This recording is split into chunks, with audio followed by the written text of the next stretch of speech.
A veces, ¿lista? Listo. Entonces, mis hermanos, muy buenos días. Buenos días también a los hermanos que después nos van a escuchar por las redes sociales. Bienvenidos todos.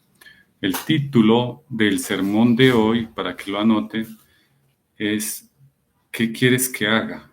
Se llama así.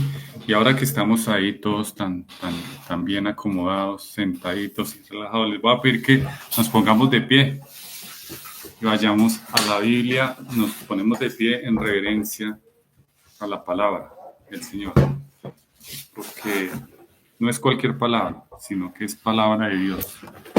Entonces, quiero que por favor vayamos al Nuevo Testamento, al libro que está después de los Evangelios. Bueno, después del Evangelio de Juan, hay un libro ahí muy interesante.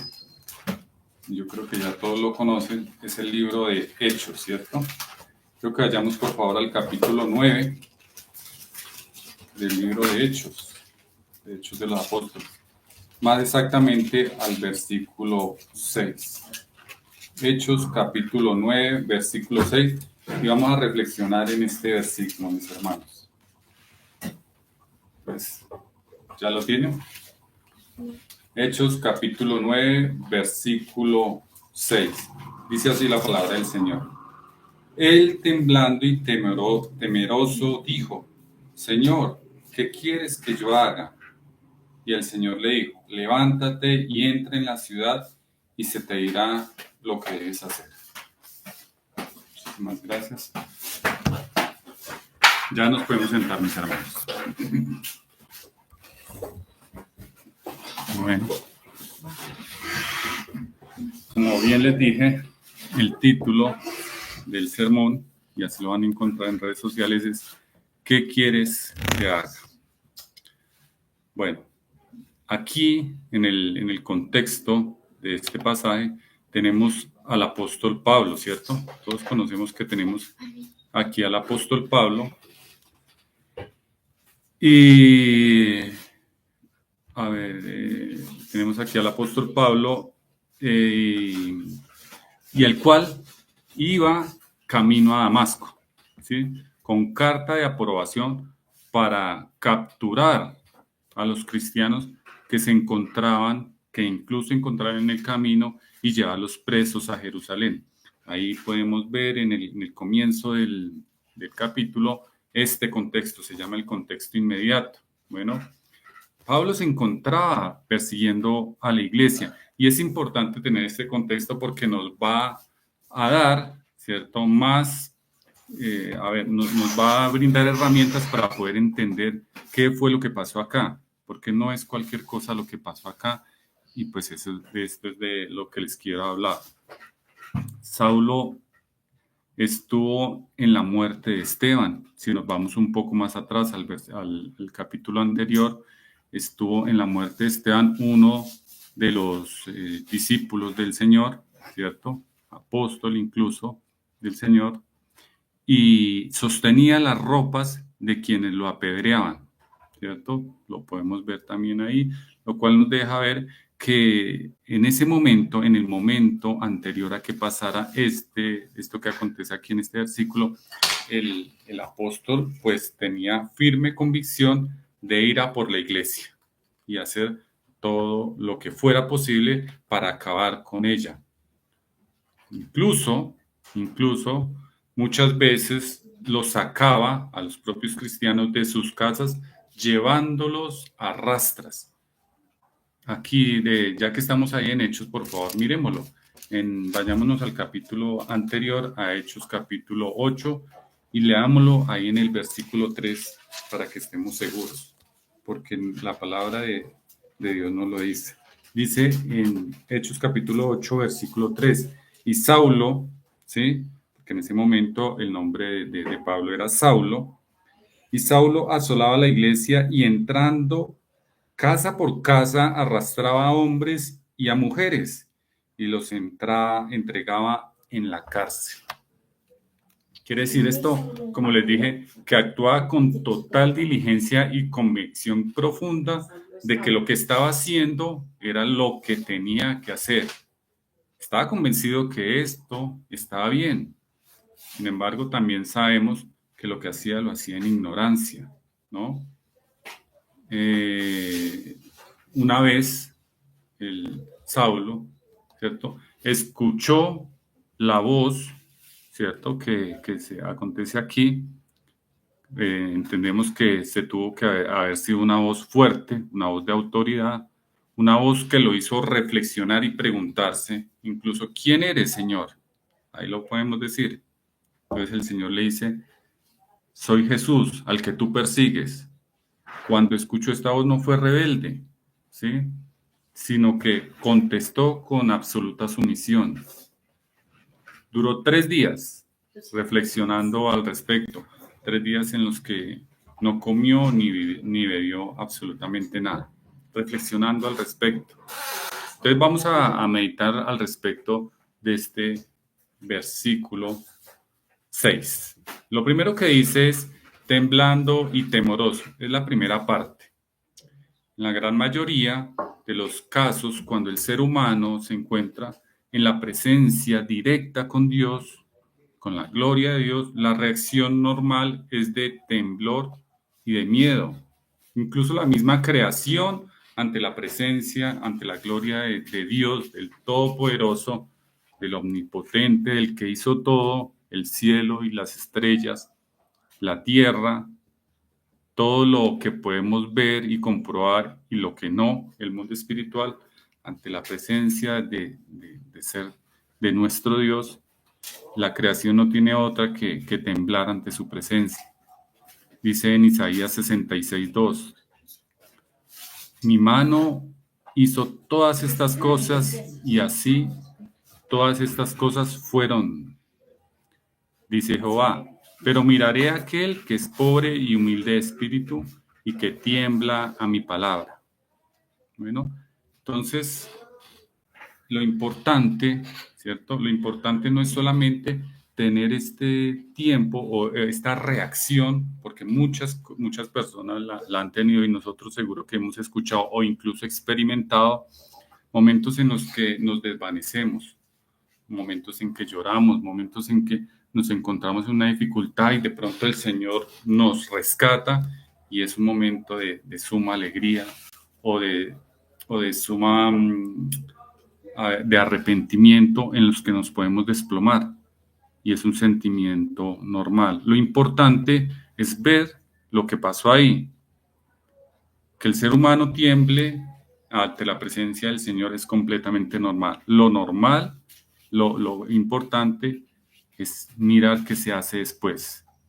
El apóstol nos muestra en los siguientes versículos y de hecho en el libro en los libros del Nuevo Testamento, cuál fue la actitud de él, cuál fue la actitud que tomó ante el Señor, ¿cierto? Ante las exhortaciones del Señor. Lo segundo que viene ahí es la respuesta del apóstol. Le dice, ¿qué quieres que yo haga? Aquí hay una pregunta y es si el Señor cuando nos dice cuál es su voluntad expresada en su palabra, porque para eso tenemos la palabra del Dios, nosotros, ¿qué le contestamos? ¿Le contestamos también como lo hizo el apóstol Pablo? ¿Qué hacemos? ¿Hacemos así cuando Dios nos exhorta? ¿Qué quieres que yo haga?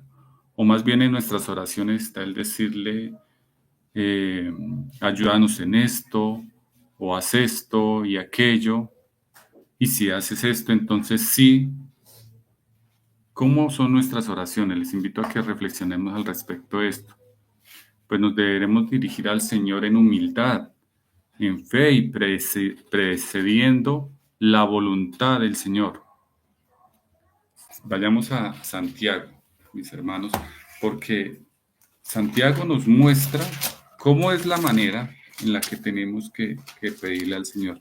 Santiago capítulo 4, versículo 15, para que estemos seguros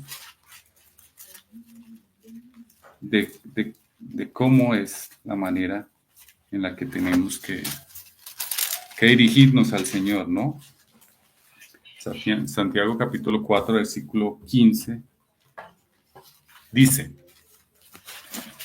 en lugar de lo cual deberíais decir, si el Señor quiere, viviremos y haremos esto o aquello.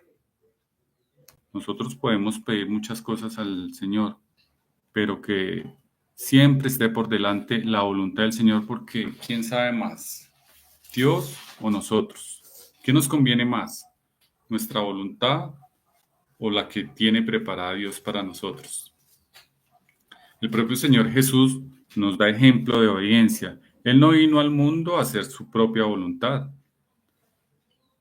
Dice en Juan 6:38, porque he descendido del cielo no para hacer mi voluntad, sino la voluntad de que me envió. Y saben, mis hermanos, el Señor en su humanidad quiso librarse del tormento que le causaría la muerte. No fue su voluntad ir a la cruz, no fue a su voluntad ir a sufrir. Él cedió, pero en ese momento no quería sufrir como cualquiera de nosotros, ¿no? Sino que quiso no pasar por ese sufrimiento. Vea, vayamos a Mateo, ahí se nos explica. Mateo capítulo 26, versículo 39, y veremos qué es lo que pasó. Mateo capítulo 26, versículo 39.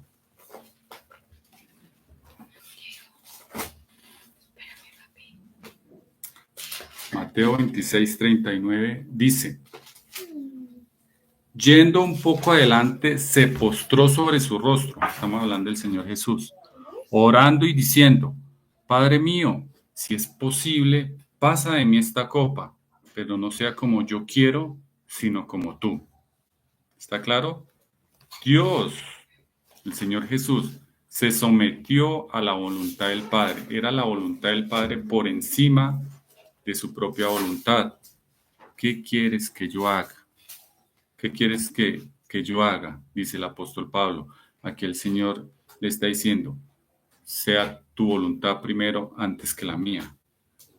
Continúa el versículo diciéndole el Señor, levántate y entra a la ciudad y se te dirá lo que debes de hacer. El versículo base, me estoy haciendo referencia, continuando con el versículo base. El Señor le contesta, levántate y entra en la ciudad y se te dirá lo que debes hacer. La declaración, si nos fijamos en la declaración del Señor, fue con palabras claras y específicas, pero no le dio más indicaciones. Le dio una pequeña indicación clara para que fuera y hiciera. Le dijo lo que tenía que escuchar. El Señor nos va dando indicaciones paso a paso a medida que vamos avanzando hacia su voluntad. Él nos va diciendo qué hacer poco a poco. No es como algunos, de pronto hemos escuchado en algunas congregaciones donde la gente está afanada por saber y porque Dios le diga, y usted va a hacer esto y usted va a hacer lo otro, y entonces usted va a ser cabeza y va a hacer esto y aquello y va a reunir mucha gente. Eso es lo que muchas personas esperan del Señor, que se hagan las cosas ya y que le digan absolutamente todo lo que va a hacer. Ojalá si esas cosas que tiene el Señor para nosotros sean de triunfo, de liderazgo, pero no, el Señor nos va diciendo y conforme nosotros vamos haciendo la voluntad del Señor, Él nos va aumentando esas responsabilidades. Depende de nosotros, no depende del Señor. En este caso, la voluntad del Señor en ese momento es que fuera a Damasco y allí se le decía lo que tenía que hacer. ¿Hacemos así nosotros también? ¿O esperamos que nos diga, que el Señor nos diga una cosa y otra, y entonces si nos gusta lo hacemos, y si no, pues lo pensamos? Hagamos lo que el Señor nos dice. Si el Señor nos dice, mire que el hermano necesita una palabra, o necesita ayuda, o no tiene que comer, o no tiene compañía. Eso es lo que hay que hacer y ya después Dios nos va diciendo, pero hagámoslo. hacemos así. ¿Recuerdan a Noé, a Abraham, a muchos personajes bíblicos que empezaron haciendo la voluntad del Señor y ahí se quedaron? Y fueron luego exaltados por el mismo Señor. Observamos en el contexto remoto que no fue la única orden o la única indicación del Señor, sino que el Señor le siguió dando indicaciones. Y no solamente indicaciones, sino que también le ayudó, lo protegió, lo guió, lo escuchaba las oraciones del apóstol, después de que se arrepintió, después de que volteó su camino. Estamos leyendo en la introducción cómo venía el apóstol Pablo de una vida completamente confundida, pero una vez se volvió a los caminos del Señor y empezó a obedecer. Entonces el Señor le fue dando indicaciones, lo fue ayudando, lo fue guiando y le fue dando todo lo que necesitaba. Una pregunta: ¿queremos nosotros también que Dios nos guíe así como guió al apóstol Pablo? ¿Queremos eso para nuestras vidas? Contestémosles al Señor si es eso lo que queremos para nosotros, que Dios nos esté guiando poco a poco.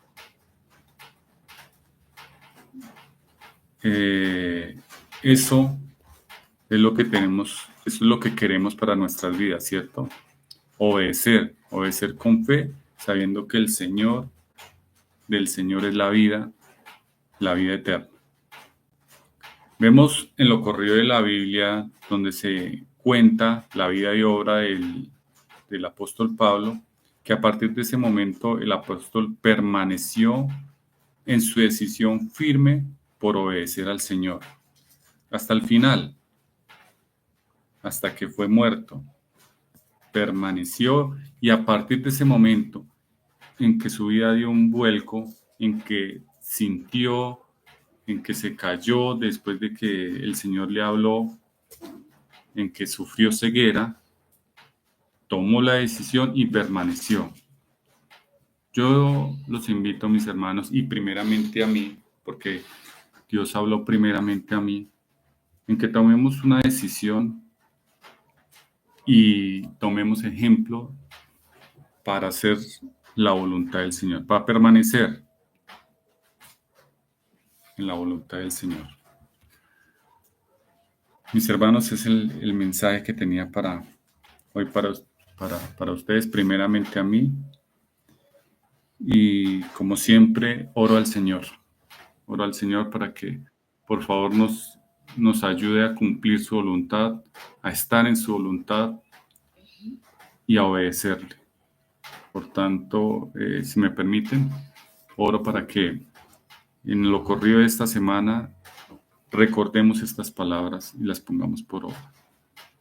Padre del cielo, mi buen Dios todopoderoso, quiero que por favor abra nuestros oídos y estas palabras que nos has dado hoy, mi buen Dios, permanezcan en nosotros todo el tiempo hasta la muerte, mi buen Dios. No solamente que las escuchemos, sino que las pongamos por obra. Bendice también a mis hermanos que están congregados en diferentes partes aquí en Colombia, y los que la van a escuchar después congregados en otras partes, inclusive en otras partes del mundo. Por favor, ayúdanos a permanecer, a decidirnos por tu voluntad. Que cuando nosotros contestemos, ¿qué quieres que yo haga? Y cuando nos des las indicaciones como nos las has dado hasta ahora, nosotros las sigamos en obediencia. Para tu gloria y tu honra, en el nombre de Jesús. Amén. Amén.